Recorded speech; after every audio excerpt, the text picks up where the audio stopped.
Nze Vicky, the analysis boy. Ulilolira kagambo analysis boy manya tugenzemu analysis wa ku TikTok. Era nga bwenti olunaku olwalero nzize ne Derick wa radio okosako Muna 256 okosako ne Brisha Cash. Anti bino nali nabiwumula naye ate ne mungamba Vicky. Analysis singa tumusubwa konze nedda. Mweche munsaba kyembawa.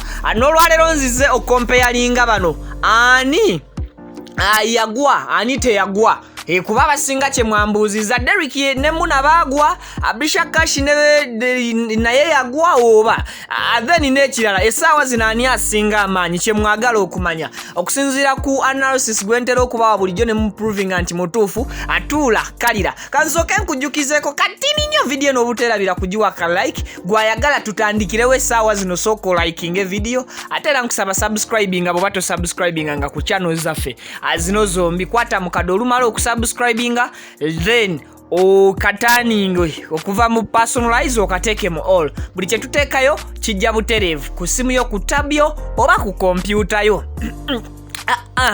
nkale Biva Organic Natural and Healthy Products bakujanjabisa ddagala lya butonde litalina bulabe na side effect eri omubiri gwo n'obulambo ekyo kijjukirenga nnyo nti abo bo bakuguka mu ddagala lya bya butonde bwokka eriva mu muddo mu mmere mu bimera so abe ba Biva Organic basangibwa ku Access Building Lubaga Road so nga ne Hajati Kalodo omusomi w'edduwa abeerawo nnyo okutupa walingo kakasa nti analysis mukola n'obudde n'embufuna nnyo kutuzo otunyogoga otutanyogoga nnyo kunzita mannyo so nebirala nenkakasa nti research mukuwajjudde Hajati Kalodo omusomi w'edduwa atufujjirira n'agamba nti abantu gendo bawe analysis nga ajjudde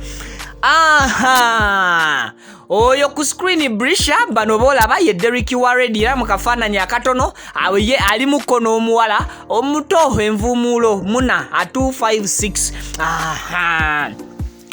bikula page esooka tuwandiikeko analysis ono Brisha Cash ne Muna 256 okosako Derick wa radio cause Derick wa radio ne Muna 256 tubabale nti muntu omukozi eyo couple bajanga couple era be brandinze nga couple then Brisha nga Brisha ye brandinze nga Brisha ne wankubadde yagezaako ku brandinga couple ne kigana ago mazima ebyo najjuza ku popular lugwa yagala analysis wange kakati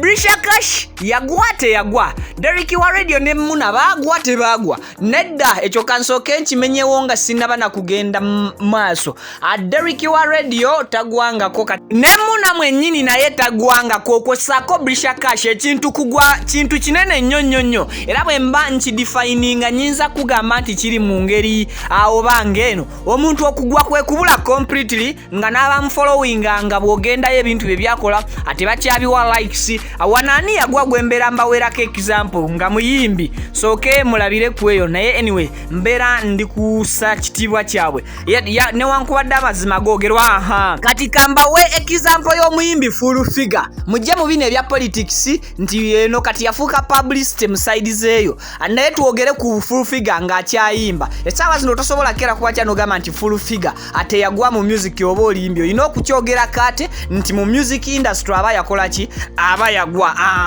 omunfunye bulungi naye temukasalamu ne mukamuweereza nanvuma nsabaawo munsonyiwe so oyo ye muntu abeera yagwa naye omuntu akyateekayo video ne mugifollowinga ne mugilikinga ne mugisharinga ne mugikolamu ziduet it means nti omuntu oyo aba akyaliko tagwangako kati ani asinga amaanyi essaawa z'olunaku olwalero kantandikire ku Muna 256 ne Derick wa radio ne Muna tusobola okukomparinga amaanyi gaabwe mu ngeri bweti Muna ne Derick bafunamuko okusoomozebwa omwezi oguwedde actually it was January mu January bafunamuko okusoomozebwa era okusoomozebwa okwo mwakumanya akwava ku mukulu Fred Kajubirumbuye ne babakosa era abantu bangi ne babavuma oba mukiraba bulungi ekyo kimu. Kati bwenkompe yalingako kati ninyo ne ku Brisha Cash. Brisha naye mu mwezi gwe gumu ogwo ogwa January ogwo guwedde gwe twakakuba emabega, era omwezi ogwo mujjukira bulungi naye mwe yafuniramuko okukosebwa oba obukosefu we relationship ye ne Jaaka we yakola ki we yakoma. N'ekyokubiri nti Brisha obuzibu obulala bwe yafuniramu akwe kuogerwako n'okuvumwa wakati we ne Calvin Kayanja nga basikaŋŋana omuguwa oba ebitogi. Peji yaffe ejjudde esooka nkale mwebale kuntegeeza bikula peji ey'okubiri owandiikeko analysis omulala. Kati in addition nti Brisha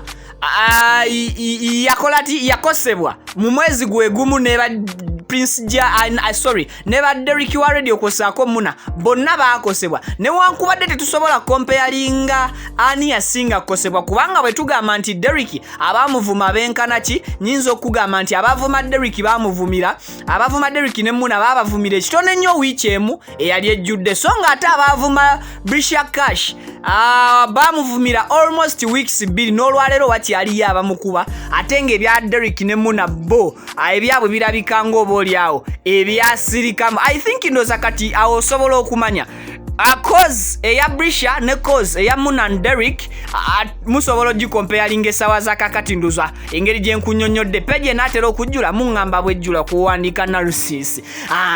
So nti kati ani asinga amaanyi nga bwe kiri nti bano ba Derick ne Muna bali bantu babiri. Jukira Muna is a brand and Derick is a brand. Kati webegatta ne bafuuka abantu babiri automatically ababeera bigger than omuntu omu. Kiringanga muyimbi ki mujjukira Good Life ng'ekyayimiridde nga bwe yali Ready and Wizo.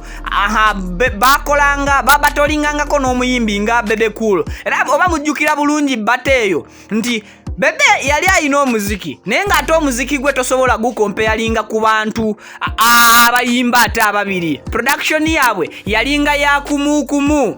Oba muntegeera bulungi nti essaawa zino Derick Derick ne Muna tetusobola bakompeyalinga ku Brisha Cash mu maanyi kiriza obagaana. Muna 256 and Brisha Cash kuliko omu asinga amaanyi. Kati nkuwa side eza Brisha gwe kennyini nze sikugamba nti ono yasinga okusinziira ku peji engeri gy'oba owandiise analysis gwe nkuwadde mu comment section yawo wenjagala otambule nange ngambe nti Vicky okusinziira bwonnyonnyodde nange bwendaba agundi yasinga amaanyi agundi yasinga amaanyi naye ekyokugwa I think nkoze clarification akubombi tewali yagwa. Kati nyinza okugamba Brisha Cash wa amaanyi which way omuntu ali omu nga ye brandinze omu naye ate ne babeera nga bamukompeyalinga competinga n'abali ababiri. It means nti n'omuntu oyo aba ayimiridde oba muntegeera. Brisha ayimiridde wa amaanyi,